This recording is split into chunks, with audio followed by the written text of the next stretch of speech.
唯有用意志搭救。一隊人嚟參加啊嘛，咁我哋有團隊精神噶嘛，咁所以就冇辦法啦，動都要去㗎啦。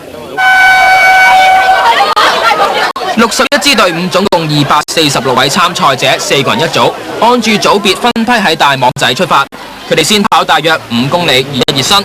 嚟到海邊就要快啲着上救生衣，因為要撐獨木舟，4個人只得2支槳，要撐得快就要動下腦筋。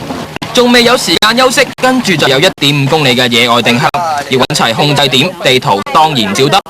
成個比賽最辛苦嘅都算係呢一段啦，參加者要跑上呢一個有成370幾米高嘅山，全程14公里。